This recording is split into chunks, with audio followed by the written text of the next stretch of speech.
నమస్తే, తెలుగు రాజ్యంకి స్వాగతం. నేను మీ సంధ్య. లిక్కర్ స్కామ్లో కవితకు బెయిల్ వస్తుందా రాదా? ఎన్ని ప్రయత్నాలు చేస్తున్నా కవిత అన్న కావచ్చు, అలాగే మాజీ మంత్రి హరీష్ రావు కావచ్చు, ఈవెన్ వెనుకుండి నడిపిస్తున్న అధినేత కేసీఆర్ కావచ్చు, ఈ బెయిల్ విషయంలో ఎన్ని ప్రయత్నాలు చేస్తున్నా బెడ్స్ కొడుతూనే ఉంది.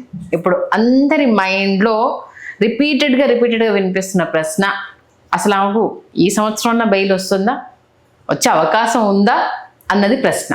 దీనికి సంబంధించి ఎంతవరకు పాసిబిలిటీస్ ఉన్నాయి, అసలు నిజాలు ఏంటి తెలుసుకునే ప్రయత్నం చేద్దాం. మా సీనియర్ జర్నలిస్ట్ సత్యనారాయణ గారు ఉన్నారు. ఆయన అడిగి వినిపిస్తున్న రూమర్స్ని ఎంతవరకు నమ్మొచ్చు, అలాగే డిఫాల్ట్ బెయిల్ ఏదో వెనక్కి తీసుకున్నారనేది ఇప్పుడు వింటున్నాం. మరి ఆయన మాటలోనే తెలుసుకుందాం. సార్ నమస్తే. నమస్తే. ఫస్ట్ క్వశ్చన్, ఆల్మోస్ట్ ఆల్ గత కొన్ని నెలలుగా నానుతూనే ఉన్న క్వశ్చన్, కవితకు బెయిల్ వస్తుందా రాదా? ఇప్పటి వరకు రాదు అని చెప్పిన వాళ్ళే చాలామంది అదే కంటిన్యూ అవుతుంది. ఇక మీదటన్నా మరి బ్యాక్ ఎండ్లో చాలా రకాల ప్రయత్నాలు జరుగుతున్నాయి. ఈసారి ఖచ్చితంగా వస్తుంది అంటూ గతంలోనే అన్నారు, అవి ట్రాష్ అని తేలాయి. మళ్ళీ ఇప్పుడు డిఫరెంట్ ఇది బెయిల్ ఏదో వెనక్కి తీసుకున్నారు, డిఫాల్ట్ బెయిల్.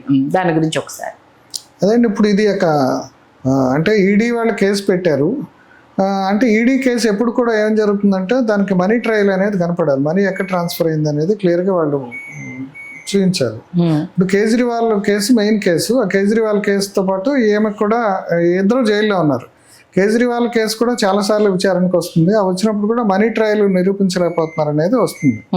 అంటే ఇక్కడ కూడా ఏం విషయంలో ఏంటంటే ఇది పొలిటికల్ వెండెట్టా తోటి ఏమని వేశారు అంటే ఆమెకి అసలు సంబంధం లేదు, శుద్ధపోస అని చెప్పలేం. కానీ జనరల్గా ఏంటంటే వాళ్ళు ఒక కన్ఫెషన్ ఇవ్వటం వల్ల ఆ కన్ఫెషన్ బేస్డ్గా ఆ విజయ్ నాయర్ సంబడి కన్ఫెషన్ స్టేట్మెంట్లో ఏం పేరు చెప్పారు, ఈ తనకు ఏం సంబంధించిన చార్టెడ్ అకౌంటెంట్ కూడా ఏం పేరు చెప్పారు. దాంతో ఏమని అంటే జనరల్గా పోలీస్ కానీ సిబిఐ కానీ, సిబిఐ ఆల్సో ఏ పోలీస్, అంటే వాళ్ళు ఎట్లా ఉంటుందంటే వాళ్ళు మన మీద కేసు పెట్టాలంటే పెట్టచ్చు, వదిలిపెట్టాలంటే వదిలిపెట్టచ్చు. అదంతా కూడా ఇప్పుడు మనకి జగన్మోహన్ రెడ్డి కేసులో కూడా అప్పుడు ఆ రోజులు ఏమని ఉపకారం వచ్చిందంటే, రోజు ఇక్కడ జేడీ లక్ష్మీనారాయణ బాస్ ఎవరైతే సిబిఐ అక్కడ ఉన్నాడో, ఇక్కడ జేడీ ఉన్నప్పుడు ఆయనకి రోజు కాంగ్రెస్ ప్రభుత్వం నుంచి ఏ రకమైన బ్రీఫింగ్ వచ్చిందో, ఏ రకంగా ప్రొసీడ్ అవ్వమన్నారో దాన్ని బట్టి జేడీ లక్ష్మీనారాయణ ఇక్కడ ప్రొసీడ్ అయ్యేవాడు అనేది చెప్పారు. దాంట్లో ఆయన హీరోగా దాంట్లో చలామణి అయ్యాడు.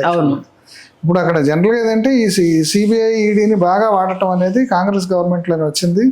అది కాంగ్రెస్ బ్యూరో ఆఫ్ ఇన్వెస్టిగేషన్ అని కూడా పేరు వచ్చింది. ఇప్పుడు దాన్ని కూడా పేరు మార్చాలి, మోడీ బ్యూరో ఆఫ్ ఇన్వెస్టిగేషన్ కింద మార్చాల్సి వస్తుంది. అంటే ఇప్పుడు సిచ్యువేషన్ సీరియస్గా అట్లాగే ఉంది. ఎందుకంటే ఇప్పుడు కేసీఆర్ ఫస్ట్లో బీజేపీ తోటి బాగున్నాడు, ఆ తర్వాత ఆయన అనవసరంగా ఏదో జాతీయ పార్టీ పెడతాన్ని అదని ఇదని ఎగిరి ఇవన్నీ చేశాడు.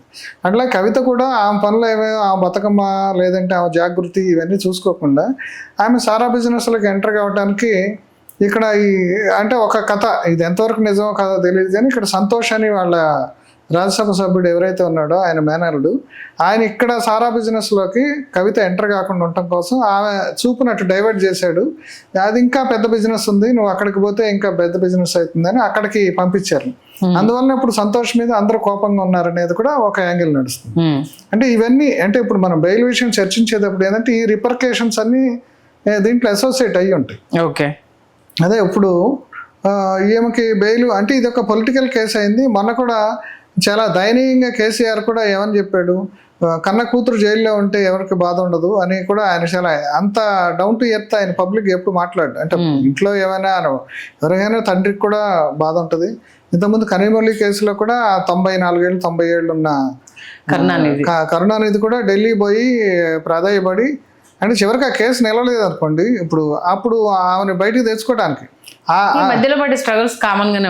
అదే ఇప్పుడు సేమ్ అదే జరుగుతుంది. ఇక్కడ ఏంటంటే ఈ కేసు నిలుస్తుందా లేదా, ఈ కేసు ప్రూవ్ అవుతుందా లేదా, శిక్షలు పడతాయా లేదా అని తెలియదు.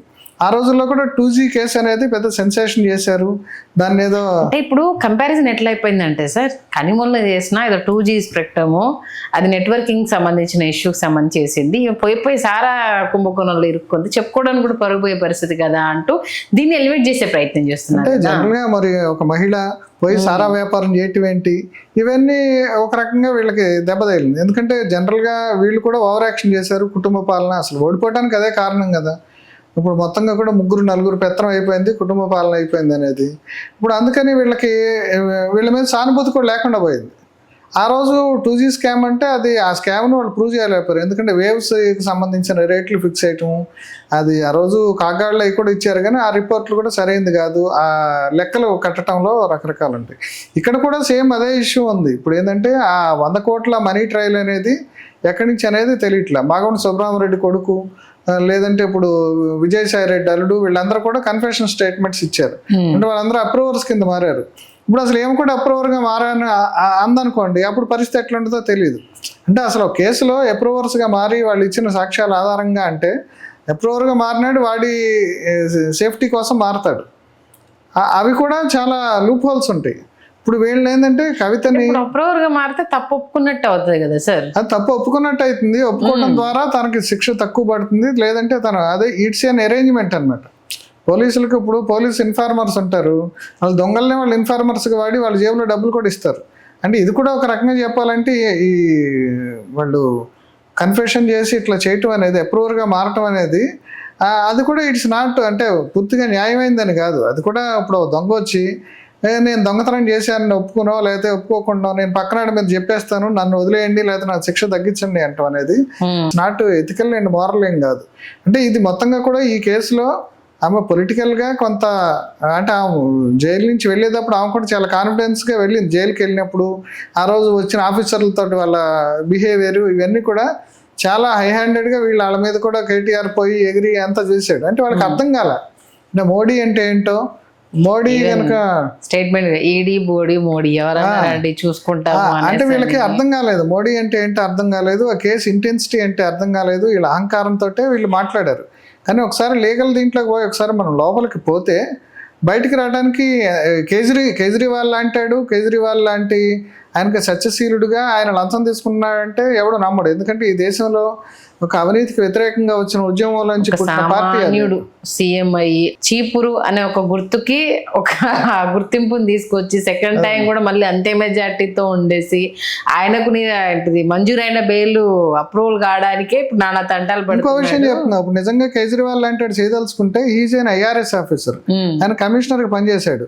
ఇప్పుడు ఈడీలో ఉండే ఆఫీసర్లు కూడా సేమ్ అదే IRS ఆఫీసర్లు ఉంటారు. అక్కడ ఉండే లూప్ హోల్స్ ఏంటో, ఆ కేసు ఏంటో, వ్యవహారం ఏంటో తప్పించుకునే విధంగా కూడా నేరం చేయగలడు తను. ఇప్పుడు కేసులో కూడా ఆయన ఎంత తిప్పలు పడినా, ఎంత లీగల్గా ఎంత పెద్ద ఫైట్ చేసినా సరే బయటికి రాలేకపోతుంది. ఎందుకంటే ఈ పొలిటికల్గా ఇప్పుడు ఇంటర్ఫియరెన్స్ ఉండటం వల్ల ఇప్పుడు ఆమె బయటికి రాలేకపోతుంది. అదే ఇప్పుడు డిఫాల్ట్ బెయిల్ వాళ్ళు అంటే 90 days అయితే ఛార్జ్ షీట్ వేయాలి, వేయకపోతే బెయిల్ ఇవ్వటం అనేది ఉంటుంది. ఇప్పుడు మరి ఆ డిఫాల్ట్ బెయిల్ కోసం అప్లై చేసుకుని వీళ్ళు వెనక్కి వచ్చారు అంటే నిన్న వీళ్ళు ఏదన్నా అక్కడ పర్సూ చేస్తున్నారా? ఇప్పుడు నిన్న కేటీఆర్ హరీష్ రావు ఢిల్లీ వెళ్ళారు కాబట్టి పోయినసారి కూడా వెళ్ళారు.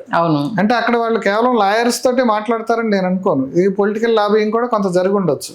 ఇప్పుడు ఆ పొలిటికల్ లాబింగ్ కనుక సక్సెస్ అయితే ఇప్పుడు ఎవడో కాళ్ళు గడ్డాలు పట్టుకుని మా అమ్మాయిని ఏదో రకంగా విడిచిపెట్టరు అయినా మేము మీ జోలికి రామని ఇప్పుడు ఇక కేసీఆర్ పని కూడా అయిపోయింది కదా. ఇక్కడ పొలిటికల్గా హీఈస్ నాట్ ఎన్ ఎంటిటీ. ఇప్పుడున్న పరిస్థితుల్లో సడన్గా ఏదైనా అద్భుతాలు జరిగితే తప్ప ఇంకేముంది, మా పని అయిపోయింది, మా నాయకుడి పని అయిపోయింది, ఏదో కళ్ళు గడ్డాలు పట్టుకుని ఎవడో పట్టుకుని లాబింగ్ చేసుకుని బయటకు తీసుకురావడానికి వాళ్ళు విశ్వ ప్రయత్నం చేస్తున్నారు. దాంట్లో భాగంగానే ఇప్పుడు వీళ్ళు అది డిఫాల్ట్ బెయిల్ని వీళ్ళు విత్డ్రా చేసుకుని అసలు బెయిల్ కోసం ఏదో మార్గాల్లో ట్రై చేస్తూ ఉంటారు. ఎందుకంటే ఇప్పుడు డిఫాల్ట్ బెయిల్ తీసుకోవడం వల్ల ఏదో జరగబోతుందన్న మెసేజ్ ఇచ్చినట్టే అనుకోవాలి. డిఫాల్ట్ బెయిల్ విత్డ్రా చేసుకున్నారంటే వాళ్ళు ఏదో ఒక లాబింగో లేదంటే లీగల్ గానో వాళ్ళకి ఏదో బెయిల్ తెచ్చుకోవడానికి, రెగ్యులర్ బెయిల్ తెచ్చుకోవడానికి ప్రయత్నాలు చేస్తున్నారు. ఎందుకంటే చివరికి కేజ్రీవాల్ కూడా తనకి హెల్త్ బాగాలేదని ఏదో ఆ ఇష్యూ మీద తెచ్చుకున్నాడు. అంతమంది చంద్రబాబు కూడా బెయిల్ ఇక్కడ తెచ్చుకుంది హెల్త్ గ్రౌండ్స్ మీద తెచ్చుకున్నాడు. అంటే ఏది కాకపోతే ఆ మధ్యలో ఆమె కూడా హాస్పిటల్కి వెళ్ళింది, ఏదో వైరల్ ఫీవర్ అన్నారు. అంటే ఇవన్నీ కూడా మనం ఓపెన్గా మనం లీగల్గా మాట్లాడాలా లేదా అనేది ఆ లక్ష్మణ్ రేఖ కూడా చెరిగిపోయింది. ఎందుకంటే ఇవన్నీ మన కళ్ళ ముందు కనపడుతున్నాయి కథలు. ఇప్పుడు ఆమె ఒకసారి మొన్న జైలుకి వెళ్ళింది, జైలు నుంచి హాస్పిటల్కి ఏదో వైరల్ ఫీవర్ వచ్చింది అన్నారు. ఆ వైరల్ ఫీవర్ హాస్పిటల్కి తీసుకెళ్ళటం మళ్ళీ వెంటనే తీసుకొచ్చారు, ముందు సీరియస్గా ఉందనుకున్నారు. ఇదంతా ఒక ఎలిబి క్రియేట్ చేయడానికి కూడా చేసి ఉండొచ్చు. ఒక ఎలిబి క్రియేట్ చేసి ఇప్పుడు రేపు ఏదైనా హెల్త్ గ్రౌండ్స్ మీద ఆమెకి బెయిల్ ఇప్పించడానికో అంటే ఏది సాధ్యం కాని ఆఖరి పరిస్థితుల్లో చంద్రబాబును అట్లాగే తీసుకొచ్చారు కదా. చివరికి ఆయన క్యాటరాక్ట్ ఆపరేషన్ చేయించుకోవాలి, కన్ను కనపట్లేదు, ఇవన్నీ తీసుకొచ్చారు. అంటే లీగల్ బ్రెయిన్స్ ముఖ్యంగా ఢిల్లీలో ఉండే వాళ్ళకి ఆ అడ్వకేట్ ఎవరైతే ఉన్నాడో అడ్వకేట్ని బట్టి కూడా జడ్జి వ్యవహరిస్తాడు. ఖచ్చితంగా. ఎందుకంటే ఇతను చాలా నోరున్న రామ్ జెత్మలాల్ లాంటి నిలబడితే అక్కడ నుంచి చీఫ్ జస్టిస్ కూడా ఒక రకంగా కొంచెం తగ్గి ఉంటాడు. అంటే ఎంత చెప్పినా మనం జ్యుడిషియరీని విమర్శించకూడదు, ఏం చెప్పినా సరే. ఇప్పుడు నిన్న పోయి ఆయన ఒక కేసు ఒక బెంచ్ నుంచి ధర్మాసనానికి ఇచ్చాడు అనేది ఇట్స్ మామూలుగా. ఆయన్ని పోయి ఇప్పుడు మందకృష్ణ పోయి కృతజ్ఞతలు చెప్పడం అంటే అది జ్యుడిషియరీలో మనం అట్లా మాట్లాడకూడదు కదా. అట్లా అంటే ఎన్వీరంలో ఉన్నప్పుడు కూడా వైఎస్ జగన్మోహన్ రెడ్డి చాలా రకాల ఎలిగేషన్స్ చేశాడు. అదే నిన్న పోయి అంటే ఒక కేసులో ఒక జడ్జి ఎవరైతే దాని మీద తీర్పు ఇచ్చాడో ఆ తీర్పు ఇచ్చిన ఆయన దగ్గర పోయి ఈయన కలిశాడు అంటే ఆయనకి ఇష్యూ పట్ల సానుభూతి ఉందనా లేదంటే ఆయనకి రిలేషన్షిప్ ఉందనేది ఒకటి. అందుకనే జడ్జెస్ అసలు మామూలుగా వాళ్ళు పబ్లిక్ ఫంక్షన్స్లోకి రాకూడదు, ఎవరిని కలవకూడదు, వాళ్ళకి చాలా రెస్ట్రిక్షన్స్ ఉంటాయి. ఇప్పుడు ఏంటంటే వీళ్ళంతా పొలిటికల్ జడ్జెస్ కాబట్టి ఎవ్రీథింగ్ ఈజ్ గోయింగ్ ఆన్. అందుకని ఇప్పుడు నిన్న వీళ్ళు పోయి పొలిటికల్గా లాబియింగ్ చేసుకుంటే దాని తాలూకా దాని ప్రభావం ఈ బెయిల్ మీద వచ్చే అవకాశం ఉందని మనం చెప్పడానికి ఇవన్నీ దృష్టాంతాలు అనమాట. How things are happening. ఎక్కడి నుంచి ఇక్కడ దాకా ముడిపడి ఉన్నాయి. అందుకని ఇప్పుడు నిన్న పోయారు అంటే వాళ్ళు పోయినసారి కూడా ట్రై చేశారు, ఇప్పుడు కూడా ట్రై చేస్తున్నారు. బహుశా అది సక్సెస్ అయితే పొలిటికల్ లాబియింగ్ కనుక సక్సెస్ అయితే ఆమెకి బెయిల్ సులభతరం అయ్యే అవకాశం ఉందని కూడా మనం చెప్పుకోవచ్చు. అంటే మీకున్న అనుభవం ప్రకారం ఇప్పుడు చాలా నెలలుగా రేపు వస్తుంది మాపు వస్తుంది ఇంకా కన్ఫామ్ అనేది వింటూనే ఉన్నాము. అంటే పొలిటికల్ వెండేటా కావచ్చు లేకపోతే కేసు తీవ్రతరం దాన్ని చూస్తే అయితే ఖచ్చితంగా మాకు ఈ ఇయర్ ఎండ్ వరకు బెయిల్ రాదు అనేది ఒక వాదన, లేదు ఇంకా వెనకాతలో ఉన్న లాబింగ్ జరిగితే చెప్పలేమనేది ఇంకో వాదన. మీకున్న అనుభవం ప్రకారము ఈ రెండింటిని కంపేర్ చేసుకుంటే ఎప్పటి వరకు వచ్చే అవకాశం ఉంది? అంటే ఇప్పుడు పరిస్థితి ఏంటంటే ఇక్కడ రెండు విషయాలు లింక్ అయ్యి ఉన్నాయి. కేజ్రీవాల్ బెయిల్ ఈమె బెయిల్ రెండు లింక్ అయ్యి ఉన్నాయి. ఇప్పుడు ఈమెకు బెయిల్ ఏ గ్రౌండ్స్ మీద ఇస్తే మళ్ళీ రేపు కేజ్రీవాల్కి బహుశా ఆ గ్రౌండ్స్ మీద ఇవ్వాల్సి వస్తుంది. Kejriwal is the rival of Modi. ఇప్పుడున్న పరిస్థితుల్లో ఆయనకి మన బలం తగ్గింది. ఇప్పుడు కేజ్రీవాల్ లాంటి బయటకు వచ్చి గందరగోళం చేసి ఏదైనా చేసి ఇప్పుడు ఆయన ఈ పొలిటికల్ విధానాల మీద వాటి మీద కూడా మాట్లాడే అవకాశం, ఆయన బలపడే అవకాశం ఉంటుంది. దానికోసం ఏంటంటే కేజ్రీవాల్ని ఎన్ని రోజులు తొక్కిపెట్టి ఉంచుతారనేది వాళ్ళు మాక్సిమం తొక్కిపెట్టి ఉంచాలని చూస్తారు. ఇప్పుడు కవితకు లైన్ క్లియర్ కాకపోవడానికి one of the reason Kejriwal అంతేనా? అది కూడా కావచ్చు. ఓకే. ఇప్పుడు ఎందుకంటే ఈ పొలిటికల్గా ఏమైనా ఒక గ్రౌండ్ మీద ఇచ్చారనుకోండి, ఇప్పుడు అదే గ్రౌండ్స్ మళ్ళీ పక్కన వాళ్ళకి మిగతా వాళ్ళకి అప్లై అవుతాయి కదా. నాకు అదే ఆమెకి ఇచ్చారు ఈ గ్రౌండ్స్ మీద అంటే ఇదంతా ఇంటర్లింకింగ్ అనమాట. అందుకని బహుశా వీళ్ళ పొలిటికల్ లాబియింగ్ సక్సెస్ కాపాడడానికి కారణం అంటే కేజ్రీవాల్ టార్గెట్ కాబట్టి ఇప్పుడు ఏమికి కొంత డిలే అవుతుంది. అంటే ఇప్పుడు ఒకవేళ కేసీఆర్ని క్షమించి వదిలేసినా సరే ఇప్పుడు దాంతో లింక్ ఉంది కదా, అందువల్ల వీలైనంత కాలం దీన్ని అదే ఏమో బయటకు వస్తే అతను అదే లింక్ ఉంది, అందుకని బహుశా ఏమో కష్టం అవుతుందనేమో నాకు అనిపిస్తుంది. ఓకే. అంటే ఇప్పటికైతే అంత ఈజీగా అయితే కాదు. ఓకే, థ్యాంక్ యూ సార్, మంచి విశ్లేషణ అందించారు. Please do subscribe to Telugu Rajyam channel. Please do subscribe to Telugu Rajyam channel.